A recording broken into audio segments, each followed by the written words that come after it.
විශේෂයෙන්ම කියන්න ඕනේ මම හිතන්නේ ගොඩක් වෙලාවට අපේ ඔළුවේ තියෙනවා දැන් මේ දාපු මතයක් මේ විදුලි බල මණ්ඩලයේ වැඩක් නැහැ මේක වැහෙන්න ඕනේ. එහෙම නැත්නම් මේ ආයතනය ඊටාත්ම දූෂිතයි මේක වැඩක් නැහැ කියලා. ඔය එක එහෙම වෙන්න පුළුවන්. හැබැයි මේකට උත්තරේ විදුලි බල මණ්ඩලයේ වැසීම නෙමෙයි. විදුලි බල මණ්ඩලය තමයි මේ රටේ ආර්ථිකයේ හදවත. ඔවුන්ට තමයි මේ රටේ සියලු අර්බුද වලට විසඳුම් දෙන්න පුළුවන් ආයතනය. ඒක නිසා ඒක වැටුනොත් ඒක වැහුනොත් අපි මේ රට අනිවාර්යයෙන්ම බංකොලොත් වෙනවා. අනිත් කාරණාව තමයි මේක උදාහරණකින් කියනවා නම් මේක හරියට කතුරුන්චිල්ලාවක් වගේ.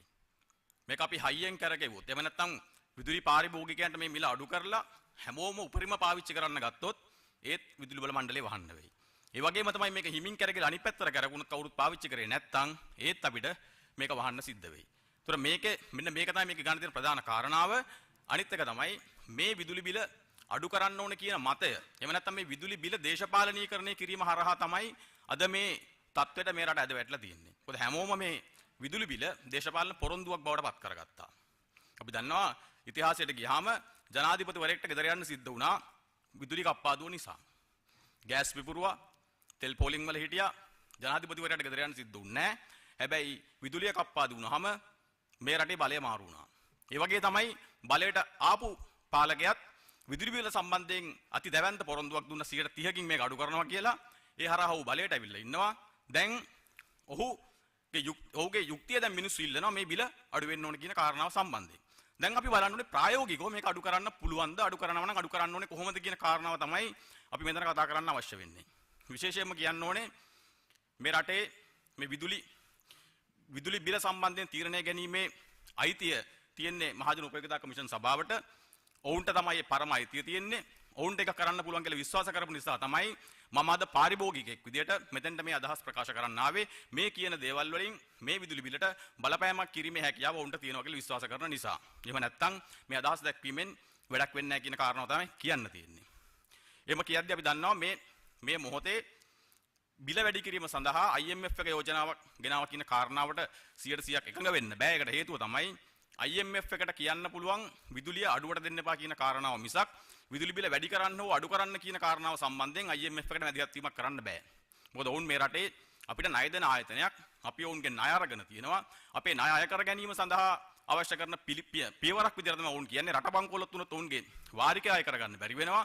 විදුලිය වගේ දෙයක් අලාභයට දීලා රට බංකොලොත් වුණොත් ඔවුන්ගේ ව්‍යාපාරය පාඩු වෙන නිසා තමයි ඔවුන් මේ බලපෑම කරන්නේ විදුලි බිල වැඩි කරනු කියලා. ඒතර ඒකට උත්තරේ විදුලි බිල වැඩි කිරීම නෙමෙයි. එහෙනම් පාලකයන් විදියට රටක සැලැස්මක් තියෙන්න ඕනේ.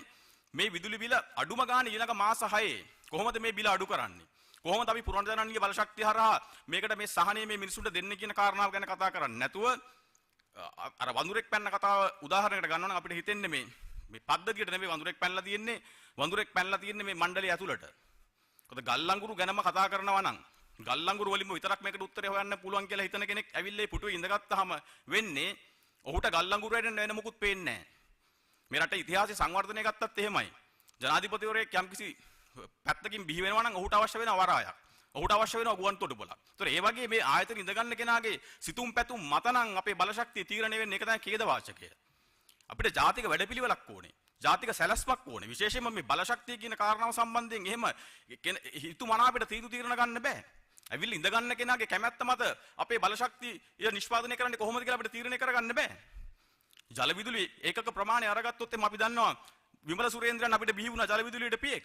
අපි මිලියන් ගාණක් බිලියන් ගාණක් ඉන්වෙස්ට් කරලා ඉංජිනේරුවෝ හදලා ඔවුන්ට රැකියාව දීලා ඔවුන්ට පඩිනඩි දීලා නඩත්තු කරලා අපි අහනවා කෝ සූර්ය බලශක්තියට පියෙක්කෝ. එහෙම කෙනෙක් බිහි වුන්නේ නැහැ නේ මේ මණ්ඩලය ඇතුලෙන්.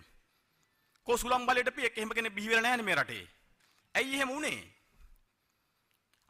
මේ වෙලාවේ මේ ජනතාවගේ පිට මේ බර දාන්න නැතුව ඇයි මේ තමුන්ට මේක ඇතුළේ ඉඳගෙන හිතන්න බැරි මේකට උත්තරේ? ලේසියෙන් කියන්න පුළුවන් ඔව් කොස්ට් එක මෙච්චරයි මේක ආය කරගන්න ඕනේ විදුලි පාරිභෝගික ඒකකයක නිෂ්පාදන පිරිවෙල මෙච්චරයි මේක කවර් කරගන්න මේ ගන්න විකුණන්න ඕනේ. ඒක කරන්න නම් ඕන කෙනෙක්ට පුළුවන්. හැබැයි මේ ඉංජිනේරුවන්ගේ යුතුයකමක් තියෙනවා. ඔවුන්ගේ වගකීමක් තියෙනවා. අඩුම ගානේ මේ නිෂ්පාදන ඒකක පිරිවෙල අඩු කර ගැනීම සඳහා සැලැස්මක් ඉදිරිපත් කරන්න. අඩුම ගානේ උන්ට කියන්න පුළුවන් ඊළඟ මාස 6 අපි මේක වැඩි කරනවා. හරි. අපි ඕකට සහතිකයක් දෙනවා. මේ මාස 6 ඇතුළත පුනර්ජනනයේ බලශක්තිය මෙන්න මේ ගානට අපි ගේනවා. ගෙනල්ලා අපි මේ බිල මේ ගානට අඩු කරනවා. එතකන් ඕගොල්ලෝ මේක අල්ලන් ඉන්න කියන්න පුළුවන් කොන්දක් කොන්ෆිඩන්ස් එකක් අපි දැක්කේ නැහැනේ පාලකයෙක්ගෙන් හරි ඉංජිනේරුවෙක්ගෙන් හරි. අපිට අවශ්‍යයි මෙන්න මේ වගේ ඉංජිනේරු. ඒතර මේක ඇතුලේ ඊටම කුඩා කාරණාවක් මම කියන්නම්. මේ හැමෝම කතා කරනවා දැන් මේකේ අලාභය ගැන. හැබැයි පාරිභෝගිකයන් විදියට අපිට වෙච්ච අලාභය අසාධාරණ ගැන කවුද කතා කරන්නේ?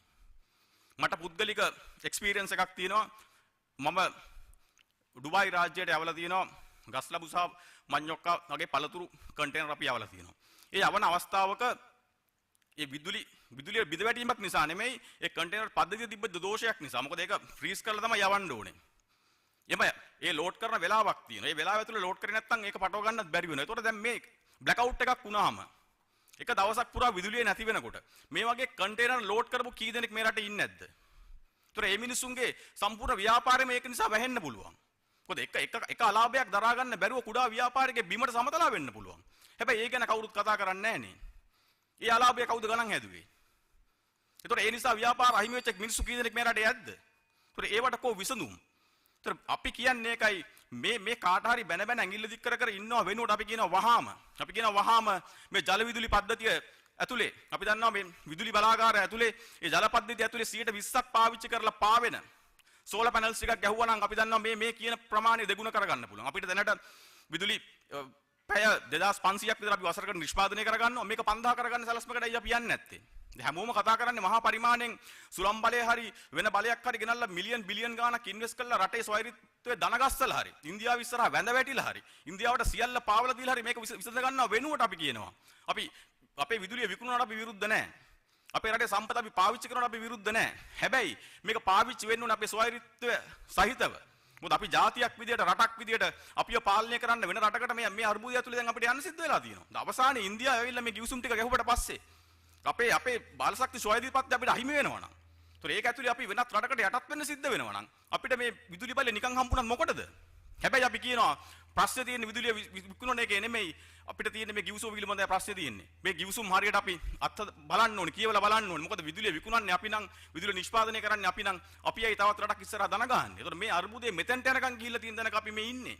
ඒතොර මේක මාස 6න් විසඳනවා වෙනුවට මේ අර්බුදය ඇතුලේ අපිව ගිල්ලලා අපිව හිර කරලා අපිට මේ බිල්ලව මවලා අවසානයේ මේ විදුලිය සඳහා උත්තරය මේක පමණමයි කියන තැනටද මේ යන්නේ කියන සැකය අපිට තියෙනවා. ඒක පැහැදිලිව අපි කියනවා මේ කමිෂන් සභාවට වහාම මේ සඳහා මැදිහත් වෙන්න. අපිට අවශ්‍යයි මේ රටේ මේ බලශක්තිය හරහා මේ ආර්ථිකය දියුණු කරගන්න. මුතර මේක ඇතුලේ විතරයි පුළුවන් අපිට මේක ඔලුව උස්ස ගන්න.